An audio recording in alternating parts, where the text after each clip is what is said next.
네, 월스트리트 모닝 브리핑 함께하고 있습니다. 이번에는 글로벌 인터뷰 진행해 볼 텐데요. 오늘은 권기대 전 모건은행 시니어 매니저 분을 모실 예정입니다. 이분께서는 최근에 이제 AI 예감이라는 책을 쓰셔서 AI 관련한 산업에 또 깊숙이 또 공부를 하고 계셔가지고 저희가 관련한 이야기를 좀 이것저것 여쭤보고자 이 새벽에 모셔봤습니다. 매니저님, 어서 오세요. 안녕하십니까? 네, 반갑습니다. 반갑습니다. 그 매니저님이 보고 계시는 AI 시장에 대해서, 그러니까 예감에 대해서 오늘 쭉 한번 풀어볼 예정인데, 네. 그러면 주요 플레이어들, 그러니까 주요 기업들을 어떻게 일단 보고 계신지부터를 들어봐야 될 것 같아요. 어떤 기업들이 뭐 있을까 하면은 뭐 대표적으로 엔비디아가 있을 거고요. 오픈 그렇죠. AI와 묶여지는 마이크로소프트가 있을 거고, 뭐 구글도 있고, 오늘 또 핫 이슈였던 애플도 있고, 다양한 플레이어들이 있는데 좀 어떻게 좀 평가를 하고 계실까요? 챗 GPT 이후로 이제 한 1년 반 정도 지났어요. 네. 제가 쓴 책도 그 사이에 기본적으로 AI 기술들이 어떤 방향으로 발전되어 왔는지, 어떤 특징들이 있는지 그런 걸 네. 좀 전반부에 다뤘고요. 그다음 후반에는 각 산업, 특히 AI의 영향을 많이 받는 산업 중에 네. 어떤 기업들이 활발하게 움직이고 있으며 어떤 방향으로 나아가고 있는지, 네. 그리고 일반 투자자들이나 보통 사람들이 흔히 AI와 깊게 연관된다고 생각할 수 없는, 생각하지 않는 그런 분야이지만 사실은 AI랑 깊은 연관이 있는 그런 분야는 또 어떤 게 있을까? 네. 그런 것들을 사실은 좀 둘러보았습니다. 그럼 주요 플레이어들이라고 불리는 그 기업들의 현황을 보자면 지금 가장 선두주자에 있는 기업은 어디라고 생각하세요? AI 분야에서는 역시 오픈 AI가 네. 주도를 하고 있다고 봐야 되겠죠. 특히 파운데이션 모델이라고 부르는 범용성의 AI 모델 혹은 AI 솔루션이라고 할까요? 그런 것들을 개발하는 데 있어서는 지금 현재 나와 있는 모든 파운데이션 모델 중에서 전문가들은 그래도 오픈 AI가 만든 GPT가 가장 훌륭하다라는 평을 듣고 있어요. 네, 네. GPT는 우리가 아는 그 챗 GPT가 나올 때는 GPT 3.5라는 모델 기반으로 했었고, 네. 그 이후로 몇 달 안 돼서 GPT-4가 나왔고요. 그렇죠. 또 우리가 알다시피 GPT 뭐 4 터보라든가 4V라든가 그리고 최근에는 GPT-4O까지 다양한 그 파생되는 또 모델들이 나왔습니다. 네. 그거는 이제 오픈 AI 이야기였지만 마찬가지로 오픈 AI가 대결하고 있는 구글 같은 경우에는 네. 제미나이라고 하는 초거대 모델 언어 모델을 새로 출시를 해서 네. 그들이 갖고 있는 모든 생태계를 제미나이 중심으로 지금 개편을 하고 있는 중이고요. 네. 그 다음에 우리가 흔히 AI라고 하면은 흔히 상상하기는 어렵지만 프랑스 회사 중에 미스트랄이라는 회사가 있어요. 미스트랄이요? 미스트랄. 이 미스트랄이라는 회사가 또 파운데이션 모델을 개발을 했는데 이름은 역시 미스트랄입니다. 이 회사의 경우는 가성비라고 해야 되나요? 들었는 비용에 대해서는 성능이 굉장히 우수하다. 오. 그래서 유럽판 GPT다. 이런 소리를 듣는 LLM을 개발을 해놓고 있는 상태고요. 그 다음에 중국으로 가면은 바이두 같은 회사가 네. 모델 개발에 진력을 다하고 있고요. 그 다음에 방금 말씀하신 애플 같은 경우도 네. 많은 사람들이 AI 영역에서는 지각생이다, 뭐 이진이다 이런 얘기들 많이 하잖아요. 근데 과연 어디서 반전의 기회를 찾을까 다들 이제 궁금해하고 있는데 아직까지 결정적인 반전의 카드는 만들지 못한 것 같습니다. 그러나 캐나다에 있는 AI 스타트업을 인수를 하고 구글의 인재도 영입을 하고 연구소를 설치를 하고 나름대로 이제 LLM을 개발한다고 열심히 노력을 하고 있거든요. 네, 네. 최근에 이제 애플 인텔리전스라고 하는 그런 AI 시스템을 이제 공개하기도 그렇죠. 했고요. 그래서 머지않아 아마 애플도 지금까지의 그런 역량을 집중해서 네. 어떤 반전의 기회를 만들지 않을까 이런 생각이 들고요. 또 한 가지 놓치지 않아야 할 것은 이 AI라는 것이 태생부터 기술이 개발되면서 많은 그 부정적인 영향이 있었습니다. 네. 문제점들이 많은 거죠. 네, 네. 그래서 특히 이 위험성을 염두에 두고 아무리 개발도 좋지만 AI가 얼마나 위험한지부터 깨달아서 그거를 규제하고 통제할 수 있는 방안부터 먼저 찾아서 그리고 중요하죠. 개발하자라고 네. 줄곧 강조하는 회사가 있어요. 엔트로픽이라고. 엔트로피. 네, 미국 엔트로픽이라고 CEO가 옛날에 이제 오픈 AI에 원래 있던 사람이었는데 특히 이 부분을 강조한 그런 그 언어 모델을 개발하고 있었는데 네. 그 이름이 클로드라고 합니다. 그래서 클로드가 1, 2, 3 해서 지금은 이제 클로드 3까지 나와 있는데요. 네. 이런 점에서 그 굉장히 눈길을 끌 뿐만 아니라 성능에 있어서도 여러 영역에서는 어쩌면 GPT-4보다도 훨씬 더 우수하다. 이런 평가까지 받는 그런 덩치는 작지만 굉장히 주목을 받는 회사가 엔트로픽입니다. 네. 지금 쭉 그 AI 관련한 소프트웨어 판도를 쫙 정리를 해 주신 거예요. 현재 어떻게 현황이 진행이 되고 있는지. 그런데 이제 가장 시장에서 AI다라고 하면 이제 선두주자격인 그러니까 소프트웨어보다는 이제 하드웨어라고 해야겠죠. 반도체 칩을 지금 만들고 있는 엔비디아 얘기를 안 할 수가 없습니다. 엔비디아는 그렇습니다. 따로 빼서 이제 이야기를 해야 될 텐데 뭐 이야기하자면은 사실 한 시간이 부족할 것 같은데 단도직입적으로 이제 만약에 누군가 우리 매니저님께 이제라도 엔비디아를 투자를 해야 할까요? 혹은 이제 뭐 주가도 오르만큼 오른 것 같은데 이제 좀 포기할까요? 이런 질문을 한다면 어떻게 좀 답변을 하시겠습니까? 뭐 개인적으로 굳이 이야기를 한다면은 네. 저는 일단은 조심해서 함부로 손을 대지 않겠다라는 입장입니다. 지금 시점에서는 지금 시점에서는 많이 올라왔기 때문에 그러나 그거는 제 개인적인 입장이고 네.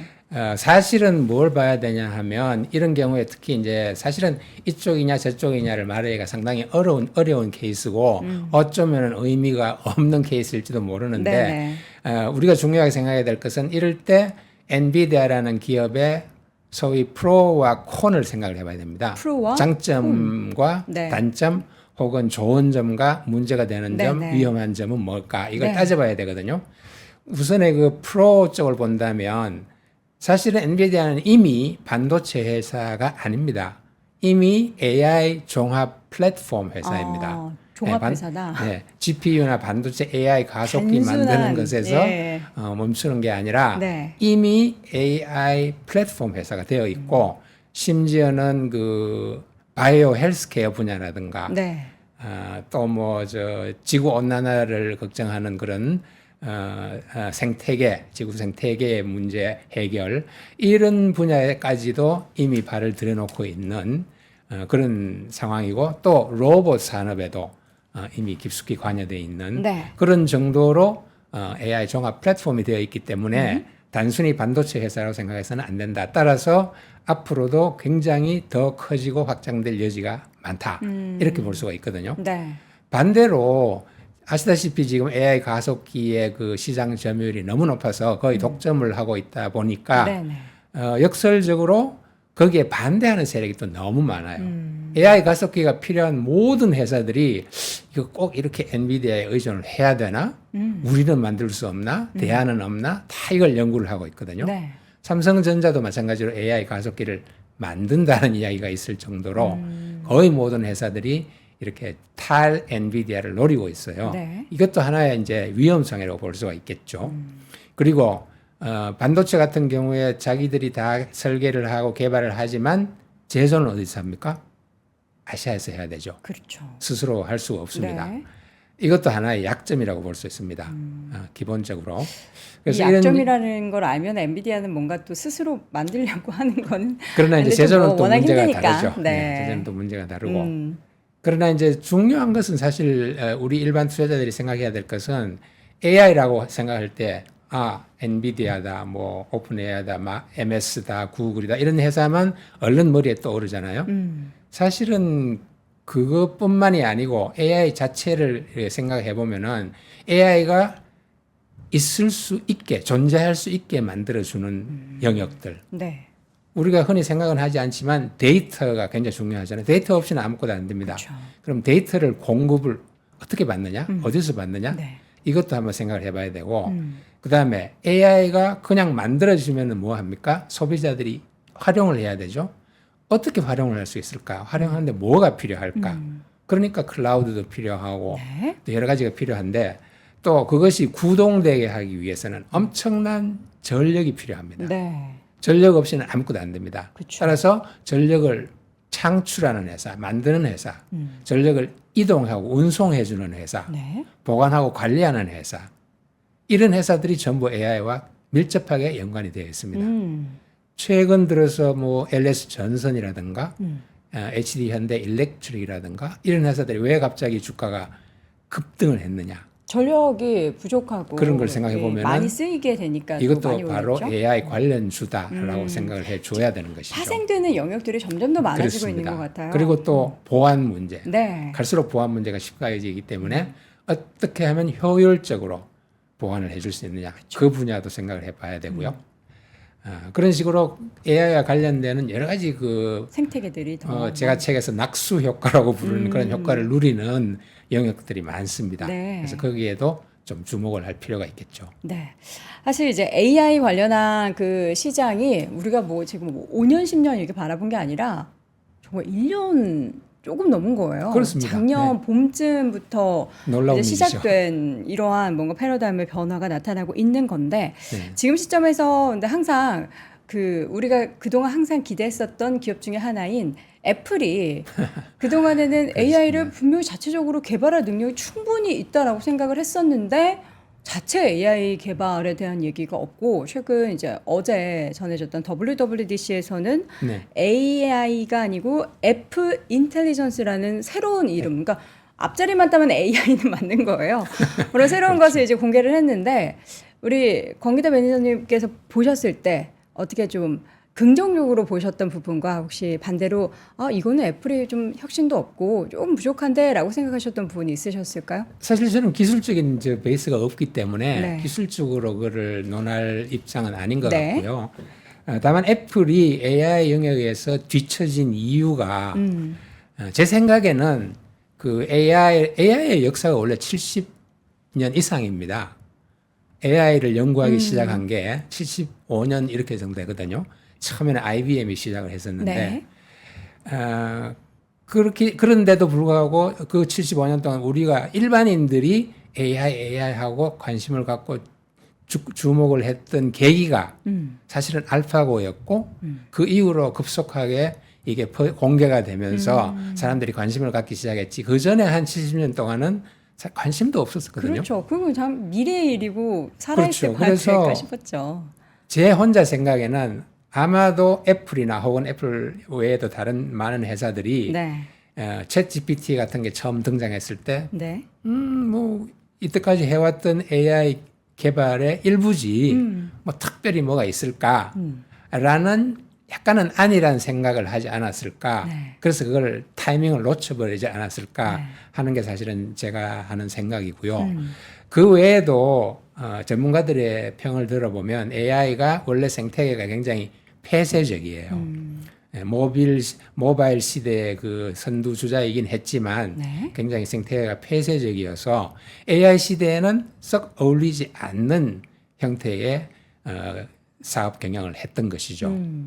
AI라는 것은 사실은 모든 그 개발자들이 오픈 소스라는 그 시스템 하에 네. 서로 정보를 공유하고 같이 개발을 하고 문제점을 논의하고 풀고 이런 식이 되어야 빨리 개선이 되는데 애플처럼 폐쇄적인 경우에는 빠른 진전이 어렵다. 그런 점에서 AI의 그 기업 문화도 AI 시대에 별로 적합하지 않았던 게 아닌가 이런 이야기들이 나오는 거죠. 네. 그래서 지금 현재는 아마 애플이 그걸 깨닫고 빨리 이것을 만회하기 위해서 노력을 많이 하는 것 같습니다. 얼마 전에 그 애플 패드인가요? 아이패드요? 아이패드 프로를 네. 발표할 때도 거기에 굉장히 M4라고 하는 굉장히 첨단 칩이 들어갔었고 그리고 이번에 이제 AI 애플 인텔리전스라든가 그리고 또 나름대로의 그 챗봇도 만들고 있거든요. 네. 그래서 그런 걸 볼 때는 이제 뭔가 그 기회를 곧 잡지 않을까 하는 생각은 드는데 현재로서는 뚜렷이 이거다 하는 그런 거는 나오지 않은 것으로 제가 이해를 하고 있습니다. 네.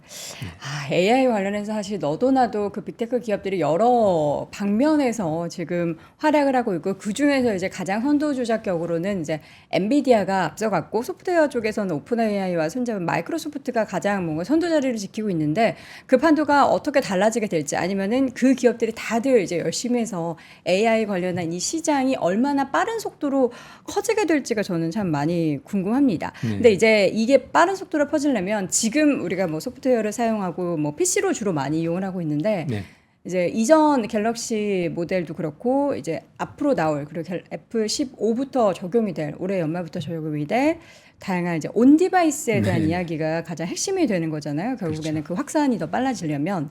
근데 온 디바이스 시장은 이제는 이제 막 개화가 된 건데 요 시장에 대해서 그러니까 돈을 버는 그 시점에 뭔가 폭발적인 시작은 언제가 될지가 사실 저는 궁금하거든요. 우리 매니저님께서는 이 시장 쫙 보시면서 그게 뭐 내년쯤으로 혹시 생각하시는지 아니면 이미 시작됐다라고 생각하시는지. 온 디바이스 같은 경우는 온 디바이스라는 이제 의미가 굳이 인터넷 연결이 없어도 네. 그리고 굳이 클라우드 서버와의 왕래가 없더라도 전자기기 자체에서 AI 기능을 활용할 수 있다 이런 뜻이거든요. 네. 근데 온 디바이스는 그렇죠 이미 시작이 되었죠. 뭘로 시작이 되었냐? 효시는 삼성의 AI 폰, 네. 스마트폰이었습니다. 그리고 AI 폰은 그 후로 삼성전자 이후로 여러 가지 그 기회를 통해서 뭐 거의 뭐 많은 경쟁사들이 나름대로의 AI 폰을 벌써 출시를 해놓고 있는 상황이고 네. 애플 마찬가지로 준비를 하고 있고요. 그래서 스마트폰으로부터 시작이 된 이 on device AI라는 기능은 앞으로 첫째는 PC 그러니까 서양 사람들 주로 이제 노트북, 랩탑이라고 그러죠. PC 그다음에 노트북 이 PC 쪽에서 우선 그 on device가 굉장히 활발하게 적용이 될 것 같고요. 그다음에 우리가 생각할 수 있는 거의 모든 가전, TV라든가 냉장고, 세탁기 등등에도 전부 온 디바이스 AI 기능이 적용이 되고 있습니다. 네. 특히 TV 같은 경우에 우리가 옛날에 아주 오래된 영화라든가 드라마 같은 걸 보면 그 당시에 기술이 안 좋았기 때문에 화질이 많이 떨어지잖아요. 네. 화질이 떨어진다는 것은 그 픽셀이 작다는 뜻인데 네. 그걸 AI가 알아서 다 챙겨주고 충전해주고 이렇게 해서 마치 지금 새로 만든 것처럼 네. 그렇게 이제 화질을 높여준다든지 상상하기 힘들었던 그런 기능들이 장착이 되고 있거든요. 네. 네. 그래서 on device는 물론 이제 모든 AI 기능이 on device로 바뀐다 그렇게 할 수는 없죠. 네. 그래서 이제 AI 서비스를 개발하는 회사들이 이 기능은 on device로 할 것인지 아니면 클라우드와 주고받는 그런 식으로 할 것인지를 이제 결정하게 되는데 네. 어쨌든 기본적으로 on device 기능은 앞으로 굉장히 많이 활발하게 확산이 될 것이고 네. 이미 시작되었다고 저는 생각을 합니다. 사실 우리가 뭐 이제 AI가 그 세탁기를 예를 들자면 그 무게를 뭐 측정해서 알아서 세제를 얼마나 넣을지 물을 양을 얼마나 조절할지 이런 것도 사실 AI 기술이거든요. 근데 이게 워낙에 그냥 이제 벌써 자연스러워져가지고 맞습니다. 이 정도가 AI 기술이야라고 생각하는 경지에 이른 거예요. 그래서 그렇습니다. 우리는 뭔가 더 혁신, 정말 내가 아예 신경 쓰지 않아도 알아서 해주는 그런 경지를 원할 텐데 사실 그런 상황도 정말 이제 곧 빨리 다가오지 않을까라는 그런 생각이 드는데. 그렇습니다. AI 기술 자체의 그 궁극적인 목표라고 네. 할까요?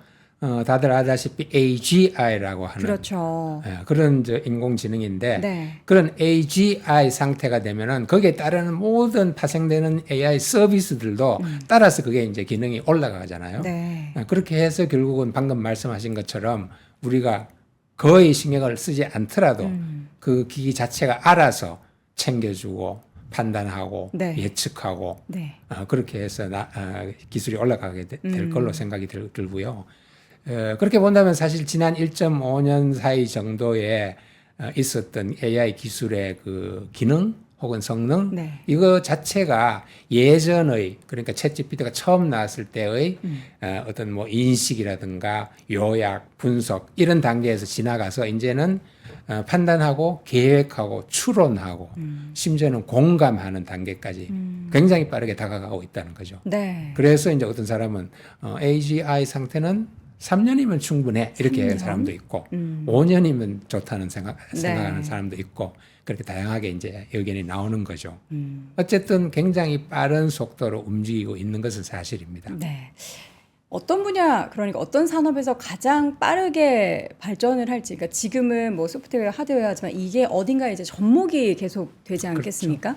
어떤 쪽에서 가장 빠른 성과, 그러니까 저의 말하는 성과는 돈을 많이 그 산업이 벌게 될지가 궁금한데, 뭐 헬스케어도 거론이 최근에 많이 되고 있고, 우리 권기대 매니저님은 어느 쪽을 보고 계실까요? 저는 이제 로봇 산업과 메디컬, 의료 산업 이 두 가지를 일단 꼽고 싶은데 네. 로봇 산업은 사실 다른 모든 기술과 마찬가지로 로봇도 이미 우리 주위에 다양한 형태로 다양한 발전의 수준으로 이미 존재를 해왔었죠. 네. 산업 영역에서 특히 많이 쓰여왔고 그렇지만 이게 이제 본격적으로 성능이 업되어 있는 그런 AI와 만나게 되면 상당히 그 파격적인 그런 로봇 산업이 펼쳐질 것이고 특히 네네. 인간의 모습을 닮은 휴머노이드 로봇 같은 것은 굉장히 이제 빠른 속도로 발전을 하리라고 보고요. 네. 그래서 많은 사람들이 이게 AI 시대의 next big thing이다. 뭐 이렇게 이야기하는 사람도 있고요. 그다음 둘째로 그 의료, 메디컬, 바이오, 헬스케어 분야는 네. 인간의 건강, 인간의 생명을 다룬다는 의미에서 뭐 빠르고 늦고를 떠나서 엄청난 그 많은 좋은 영향을 미치게 되지 않을까 그렇게 네. 생각을 해요. 그래서 이 분야에서는 뭐 신약 개발이라든지 아니면 항암 분야 혹은 당뇨, 혈당 관리, 뭐 치매, 뇌 관련 이런 여러 가지 영역이 있겠습니다만 특히 그 딥마인드라는 회사 우리가 알파고로 잘 알고 있는 딥마인드라는 회사의 알파폴드라는 그 AI 솔루션을 우리가 좀 알아두면 좋을 것 같은 것이 네. 이것이 이제 그 단백질의 구조 사실 약품 개발, 신약 개발에서는 단백질의 분석이 중요하거든요. 네. 그래서 이 분야에서 굉장히 그 많은 그 업적을 이룬 이미 그런 회사로 우리가 알고 있고 그래서 네네. 딥마인드의 신약 개발에 대한 그런 그 공헌 이런 것이 굉장히 중요하다고 보고요. 네. 그다음 그 외에도 이제 의학, 메디컬의 많은 분야에서 AI가 굉장히 혁신적인 그런 작용을 할 것 같습니다. 네. 앞서서 저희가 이제 AI 관련한 산업에 계속해서 이제 가지치 그 생태계가 다양한 영역으로 확대된다 하면서 뭐 보안 관련한 이야기도 해주셨고 전력 인프라 관련한 이야기도 해주셨는데 이것들 외에 또렷하게 이게 AI 산업과 연결이 있나 싶은 그런 영역인데 알고 보니 요 밀접하게 연관이 있다더라 있을 수 있다라고 생각하시는 혹시 영역 새로운 것이 있으실까요? 이미 이제 아까 말씀드린 것 네. 같은 그런 그 우리가 흔히 생각하기 어렵지만 따지고 보면 AI와 연관이 깊은 그런 영역. 그렇죠.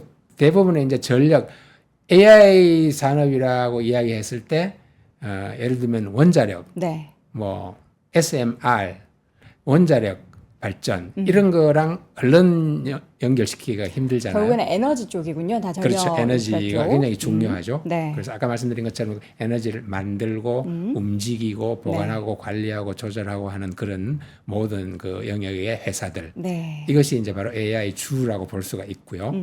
또 그 이제 처음에 데이터 말씀드렸는데 네. 데이터는 사실 개인적인 정보도 포함되어 있고 이게 굉장히 민감한 사안이기 때문에 네. 데이터를 어디서 얻어서 AI를 학습시키고 그걸 활용해서 생성을 하느냐 이 문제는 굉장히 이제 민감하죠. 그런데 데이터라고 하면은 우선 제일 먼저 생각나는 게 뉴스 미디어 그런 거가 있지 않습니까? 네네. 그래서 뉴스 미디어 그 업체들이 굉장히 민감하게 그 AI 업체들한테 말하자면 이제 딴지를 걸고 있잖아요.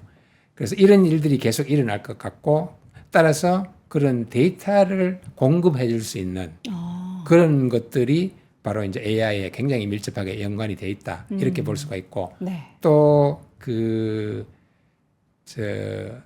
hallucination이라고 해가지고 말도 안 되는 엉터리 대답을 내놓는다든가 네. 전혀 관련 없는 대답을 생성을 한다든가 이런 것들이 지금까지도 기능이 많이 개선이 되어 있지만 지금까지도 여전히 벌어지고 있는 그렇죠. 일이거든요. 그래서 이런 헐루시네이션 같은 부작용을 걸러내주고 없애주는 혹은 줄여주는 혹은 찾아주는 그런 일들을 할 수 있는 또 솔루션이 있거든요. 그런 기업도 굉장히 연관이 된다고 생각을 해야 되고. 초창기에는 막 라벨링 기업들 엄청 그렇죠. 각광을 레이블링, 받았잖아요. 예, 맞습니다. 근데 이제는 그것을 넘어서서 틀린 내용을 바로 잡아주는 또 그렇죠. 그런 또 기능이 있군요. 예, 뭐 딥페이크라든가 해서 그 AI 기술을 남용하거나 악용하는 사람들이 많잖아요. 네.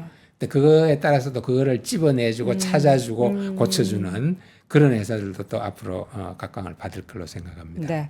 그러면 앞으로 이제 AI 산업은 지금 이제 막 시작이 됐고 연구 개발은 오랜 기간 이어졌지만 이 관련한 산업에 뭔가 발목을 잡을 만한 요인이 있다면 뭐가 있을까요? 법? 그리고 계속 지금 뭔가 AI가 굉장히 무서운 존재다라는 그렇죠. 그런 또 생각들도 있고요. AI의 전반적인 그 악영향의 가능성에 대해서 이제 기업이나 정부가 규제하는 그런 문제는 사실 이미 시작이 되어 있고 논의가 활발하게 이루어지고 있지만은 워낙 복잡하기 때문에 그게 어떤 뚜렷한 규제의 모습이 나타나지는 않고 있어요. 네.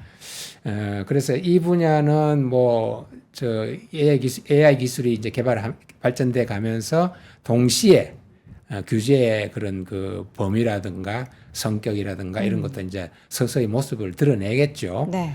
그런 점에서는 조금 이제 기다려 봐야 될 것 같고, 그리고 또 AI의 그 뭐라고 할까요? 뭘까요?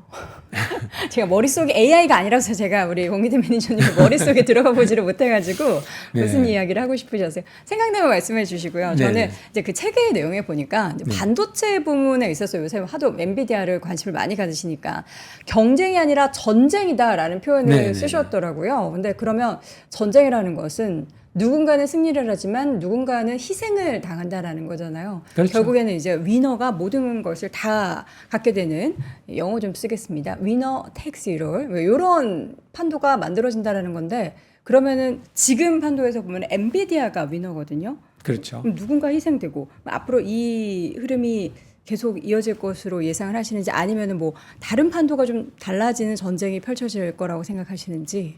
어떤 첨단 기술이든지 간에 네. 처음에 나올 때는 그 독과점 현상이 대개는 일어나고 또 시간이 흐르면서 그것이 해소되거나 경쟁이 이제 확산되고 그렇게 되는데 네. 이 AI 반도체의 경우도 AI 반도체라고 하면은 사실은 AI 기능을 전체적으로 움직이게 할 수 있는 인프라로서의 모든 반도체를 가리키는데 현재 지금 엔비디아가 저렇게 각광을 받고 초점 논의의 대상이 되는 이유는 흔히 말하는 AI 가속기거든요. 네. AI 가속기라는 것이 엔비디아가 계속 개발해왔던 GPU라고 하는 유닛에다가 우리가 잘 아는 HBM이라고 하는 첨단 메모리 반도체를 다량 얹어놓은 그런 형태입니다. 네. 그게 바로 AI 가속기이고 그것이 AI의 학습과 훈련에 꼭 필요하다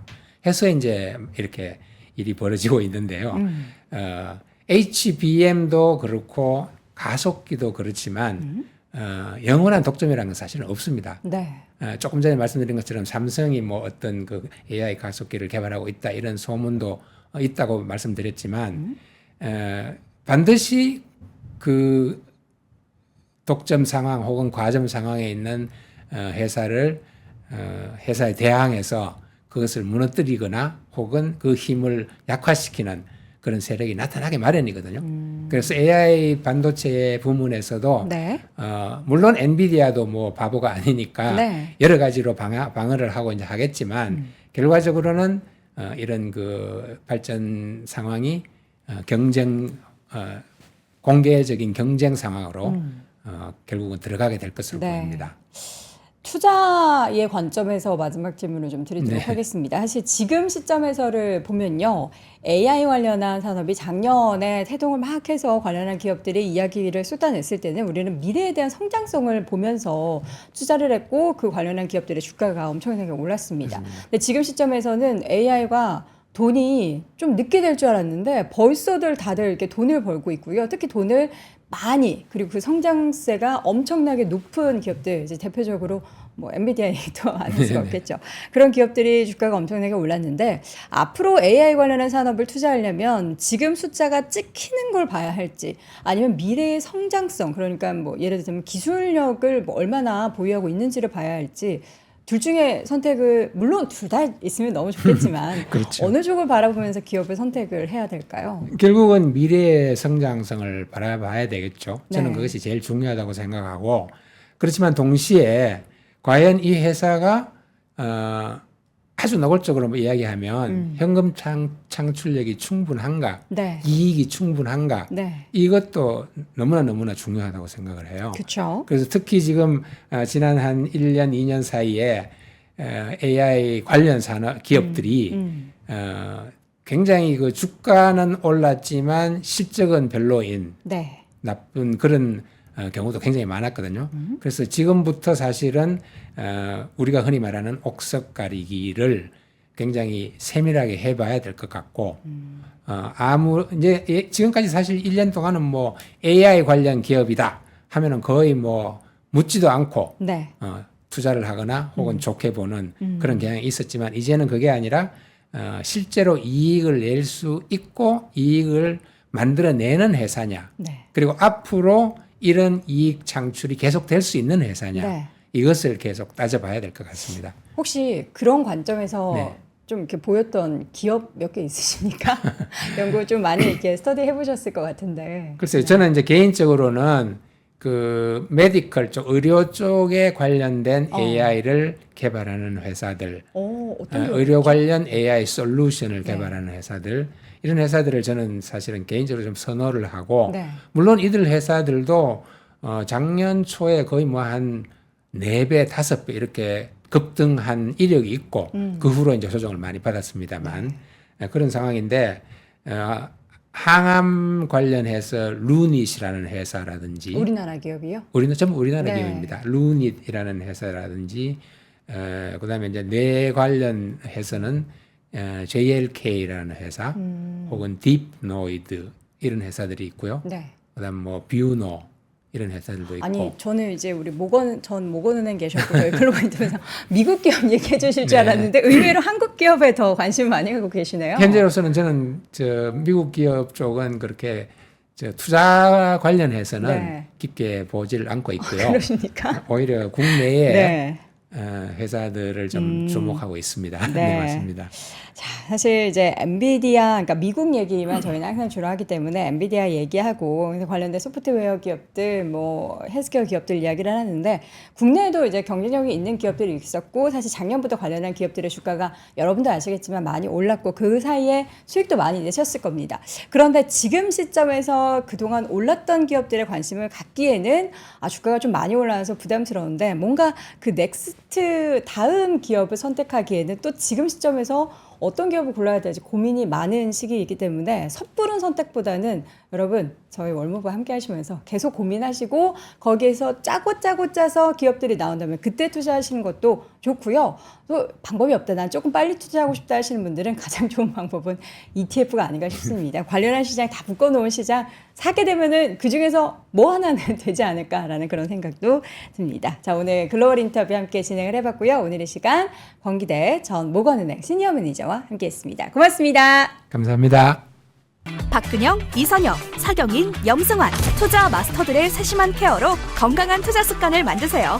3프로 멤버십 3프로 앱에서 확인하세요.